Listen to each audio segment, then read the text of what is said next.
This is part 4 of the Defenders Rewrite series, rewriting Marvel Netflix's The Defenders. If you have not seen parts 1, 2, and 3, I would highly recommend going back and watching them. If you haven't seen them in a while, I'd still recommend going and giving them a look. The links to all the videos are in the episode description. But maybe you don't have time, maybe you're busy or on the treadmill, who knows. So here's a quick recap of everything you need to know to get you up to speed for part 4. If you do not need it, you can go to this time in the video. Okay.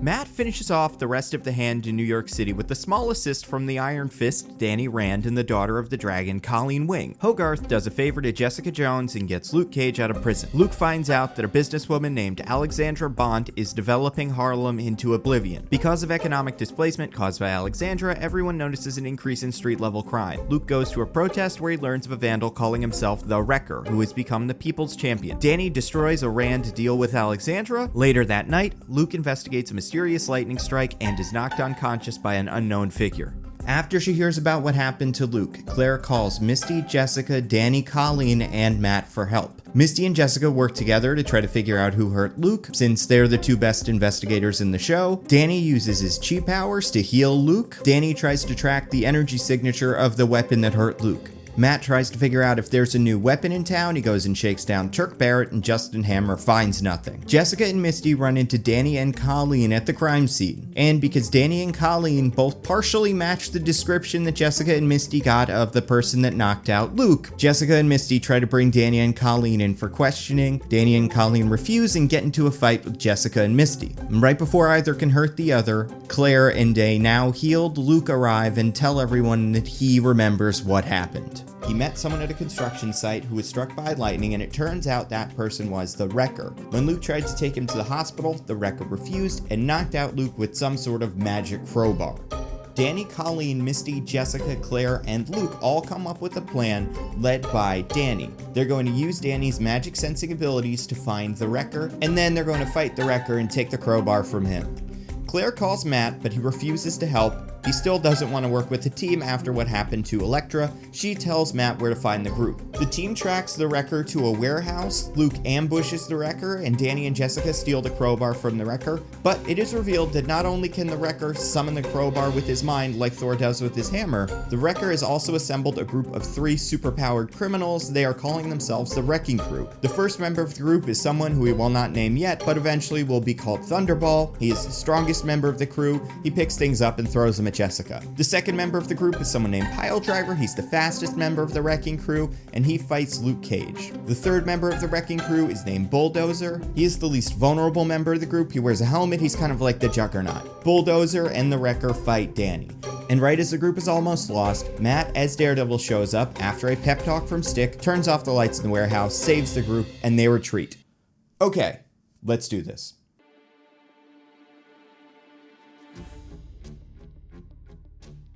So episode 5, Walk This Way. This is your first episode where the entire team is together, the first meeting immediately after the fight with the Wrecking Crew. Colleen and Misty take Claire home. Maybe Claire was injured or something, so they have to get her out of there. And the other 4 team members talk. This will be similar to the Chinese restaurant scene. And the most important thing about episode 5 is we have to figure out how every character feels about one another. So let's start with Matt, who is still in costume as the Daredevil. He does not let everybody know who he is. He thinks Jessica Jones is a careless drunk who is only going to get in the way. She's not serious about all of this. Matt respects Luke. Both took down criminals, protect their neighborhood, and Matt's not sure about the Iron Fist. Yeah, the Iron Fist helped with the hand, but Matt is tired of Stick and the Chase and secret agendas and ninja organizations. He wants to leave that part of his life behind him. So even though the Iron Fist seems like a decent guy, he's not excited to be working with another person from that kind of world. So Matt's mood right now, he is all business. These guys need to get it together if they are going to stop the Wrecking Crew. Jessica Jones. She does not trust Matt because he's in costume and she hasn't figured out what he does yet. Not many people know who the Devil of Hell's Kitchen even is, and it's super unclear what powers he has and if he's on their side since he wasn't part of the original plan. Jessica is relying on Luke as the voice of reason and another normal person in this crazy world that's spinning out of control. And Jessica is really angry with the Iron Fist. First, they fought, and then he sent him into a fight that ended with them almost getting killed. This kid doesn't know what he's doing, he's gonna cause trouble. So Jessica's mood, she is frustrated, and everyone but her and Luke is an idiot. Luke Cage. He's skeptical of the Devil of Hell's Kitchen, but mostly glad to have him around. Luke can tell he's a serious guy. Luke is also trying to keep Jessica from killing the other two. And Luke is curious about the Iron Fist. The Iron Fist seems to be trying to do the right thing, but he seems young and very naive. So Luke's mood right now, he is defeated, he has just lost his second fight to these guys, and he doesn't know what to do. And then last one, Danny Rand as the Iron Fist, again, completely in costume, nobody knows who he is yet. As evidenced in the first episode, Danny always wanted to work with the Devil of Hell's Kitchen, but he is embarrassed because he just needed to be saved by the Devil of Hell's Kitchen. Now the Daredevil might think he's a loser or a problem. Danny is dreading the I told you so he's about to get from Jessica. He feels like he needs to prove himself to her, and he finds her lack of training troublesome. And finally, Danny feels guilty about Luke, both from the Bond protesting and from getting him beat up a second time. So right now, Danny's mood is embarrassed. So a couple things that are going to happen in this conversation. Jessica is going to want the Devil of Hell's Kitchen and Iron Fist to tell her who they are. She doesn't trust them, and they refuse. Luke says, maybe they're not bulletproof, they need to protect their identity too. I trust them. So then Matt takes charge. They're going to answer a couple questions we have at this point. Why don't they go to the police? They don't have a ton of information to give the police, and if the Wrecking Crew was able to do that to them, a bunch of superheroes, the police wouldn't stand a chance, they'd only get hurt. Also, why not send the Avengers? Well, at this point in history, the Avengers don't really exist. There's no Thor, there's no Hulk. Plus, this is 2017, so we are in the throes of the Superhuman Registration Act. They figure the news will get a hold of this, and if the Avengers want to come solve this problem, they can, but kind of like Vulture in Spider-Man Homecoming, they can't trust the Avengers to deal with this problem because the Avengers have so many problems of their own. So then Luke remembers something about the conversation. He says, when I was talking to the Wrecker said the time he knocked me out was the first time he had used the crowbar. Maybe the crowbar came from that construction site? Maybe the lightning strike was him getting it? And that makes a lot of sense. So Matt comes up with a plan. He wants to see the original construction site. He's the only one that hasn't been there yet. Him and Jessica Jones will wait until night and they'll go together. They say Luke needs to stay out of the way. He's a public figure and the Wrecker knows who he is. Jessica is going to go with Matt to the construction site. She wants to get another look. And yeah, maybe she's also in danger because she's also a public figure, but she's Jessica Jones. She doesn't care. She's doing it anyway. Danny and Luke will stay back to protect Claire in case the Wrecker comes looking for her, since maybe people know that she's Luke Cage's girlfriend and maybe the Wrecker is going to try to use her to get to Luke. Misty and Colleen will see if they can dig up anything else. So Matt and Jessica are going to go out to the construction site at night. He's still in costume, she's not. They argue because that's how those two characters interact a lot like they do in the show. Specifically, she's still not cool about the whole mask thing. And while that's going on, Danny and Luke are spending some time together at Colleen's dojo, which is where the team is hiding out. Yeah, maybe someone like Misty could use the dojo to figure out who Colleen is and then maybe figure out who Danny is, but at this point that doesn't matter and that's not what Misty Knight cares about now anyway. They all kind of trust each other. And Danny calls out Luke. He's like, Luke, you're really strong, but your form is messy. I don't think you know how to fight. Probably because you don't need to. I can help train you, instruct you so that you're better equipped to deal with these guys. But Luke rejects Danny's help. Misty and Colleen spend more time together bonding. Cut back to Matt and Jessica, they're arguing more. He's trying to talk to her, explain his situation. Jessica wants quiet and she's going to say this specific line. I'm only going to say this once, Devil Man. Shut up. That will be important later. Back to Luke and Danny. They are bonding over what else? 90s hip hop. Not to nitpick, not unlike my podcast Mostly Nitpicking, but duh. Luke Cage's show is all about music. He meets Method Man, they switch hoodies. It's a cool moment and it's something very specific to his character. On the other side of things, one of the first things we learn about Danny Rand in his series is that he listens to Outkast on his iPod. They both would have similar tastes in music, so let's use that as a way to get these characters bonding. This will become a lot like Luke Cage Season 2, Episode 10. Luke accepts Danny's help, Danny teaches Luke about Chi.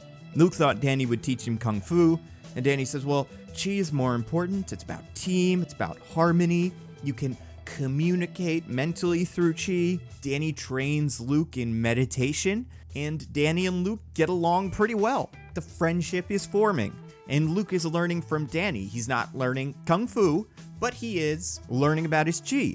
And Danny is getting a little bit of his confidence back because he's making a new friend and he's teaching someone something he's good at. Now, Matt and Jessica get to the site at night. They can't find anything. Jessica says, yeah, I don't know why I let you drag me out here. And Matt says, Jessica Jones, shut up. And then Matt hears something underneath the ground using his Daredevil sonar sense. It's covered by rubble. And he asks Jessica Jones to move the rubble. And they find this weird cave underneath the construction site. It's covered in, runes? Maybe they're Asgardian? Maybe they're alien? Maybe neither? No one's seen anything like this before. This must be where the crowbar came from. It was under the construction site. And then Jessica finds a pair of safety glasses. Jessica says, I wonder what these are doing here. And Matt says, must have been a construction worker and left him down here. And Jessica thinks for a second, and she says, oh my god, I think I know who the wrecker is. And that's episode 5.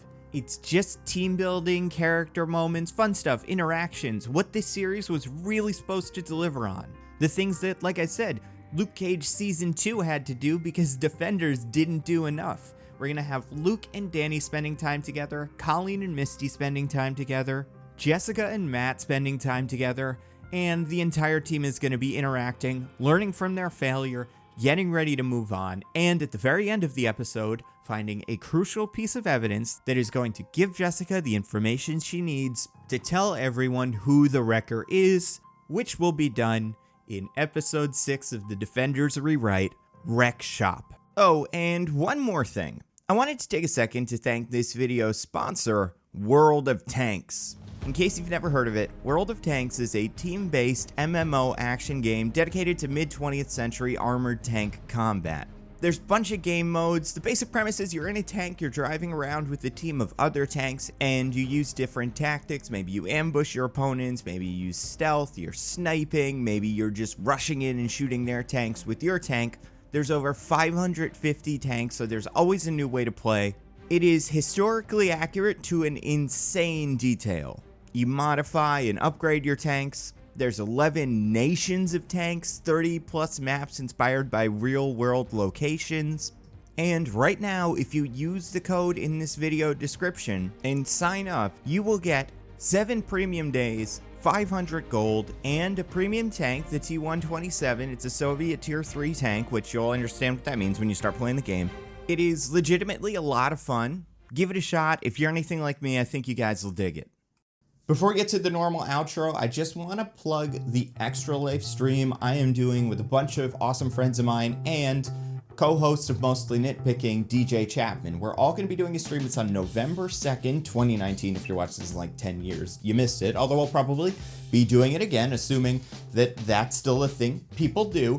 But we're raising money for the Children's Miracle Network Hospital that's local to us. And what we do is we're going to play board games or video games for 24 hours straight. It's all going to be streamed on our Twitch. I might not be there for the entire time, but I'll be there as long as I can.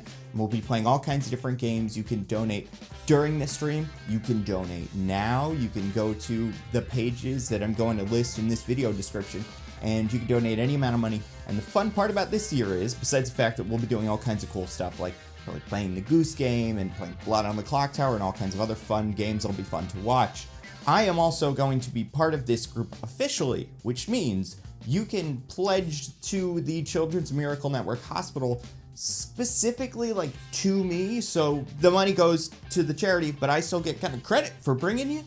So if you want to make me look cool in front of a bunch of internet strangers and my real friends, you can go to my page specifically and donate there. It all goes to an awesome cause. During the stream, we're going to be, auctioning off stuff or giving away things. DJ's going to like eat an onion or something, but like we'll let you pick a movie that we do for Mostly Nitpicking within reason, but certain donation levels will be able to do that. It's going to be so much fun.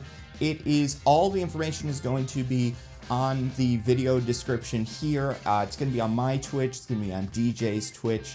I am twitch.tv/NandoVMovies. He is twitch.tv/ZippyByDay. So go there, watch the streams, donate if you can. We really appreciate it. And as always, thank you to everyone who continues to support the channel on Patreon, because you guys are the best. If you want to see your name up here, get access to videos early, other cool stuff, throw in literally any amount of money. And you may be like, what, like $100, $10? No, $1. A bad Price is Right wager from you is enough to support my channel. It's super helpful. You see the videos early, get access to other cool stuff, and you've got your names on the credits of the video. So it's an awesome deal for you guys, and it's an awesome deal for me. You have no idea how much I appreciate it. Patreon.com/NandoVMovies. Also, gotta plug the podcast, which I already kind of plugged, mostly nitpicking. Every week, me and my co-host DJ pick apart a piece of pop culture by looking exclusively at the details. This week, we did Moon, a movie that we've been saying we're going to do for a while, which is something that someone suggested to us a while back who won our NCAA Final Four bracket.